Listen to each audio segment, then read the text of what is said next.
A special counsel looking into classified documents found at several properties associated with President Biden has reportedly completed his investigation. The Washington Post says Robert Hur does not plan to file any criminal charges in the case. Let's bring in Kerri Urbahn, Fox News legal editor and former counselor to Attorney General Bill Barr.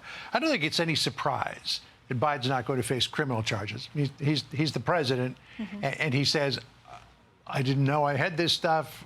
I cooperated fully. Does it surprise you? No, not at all. And I don't think they should bring charges based on the facts that we know. At its heart, mishandling classified information, for the most part, is really a process crime. You know, it's like going 60 and 55 miles an hour, zone. It's one of those things. Yeah, is it illegal? Sure. But is it something that you want to throw the book at someone for? No, not. Unless your name's Donald Trump. Absent some kind of pretty bad intent. I think these are one of these kinds of crimes that it doesn't warrant. Okay, so maybe there aren't going to be criminal charges, but Axios is reporting that there's probably some political consequences for Biden. Here's what they said in a report. Biden's team bracing for special counsel's report on classified docs. Biden aides don't expect criminal charges in the case, but they believe Hur's report will include embarrassing details, possibly with photos, on how Biden stored the documents. We've seen the infamous shot of him backing the Corvette into the garage, and there's a pile of boxes there.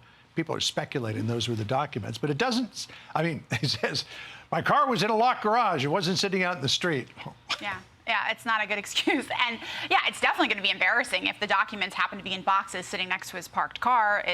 The sloppiness of it and just the oversight is obviously concerning. But that, to your point, it's a political problem or a political embarrassment more than a legal concern. So Democrats say this is wholly different than the Trump case because Trump was trying to hang on to the documents. Biden didn't know he had them. But everybody forgets that he had documents from his time when he was a senator, when he should not have had those documents. If you're a vice president or a president, you get so many classified documents coming across your desk that you can hang on to while you're president that some might, like Mike Pence, show up in a box somewhere that got packed up very quickly.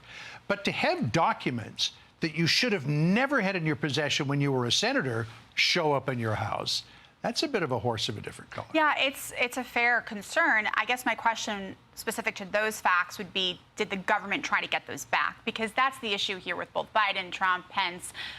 Was there an outreach by NARA to get back those documents from Biden? And if there was, did he comply or not? Because that's at the heart of the issue with the former president. He ultimately was subpoenaed.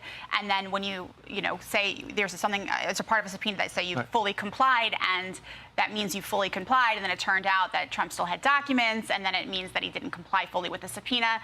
And that's where the legal ramifications come in, unfortunately.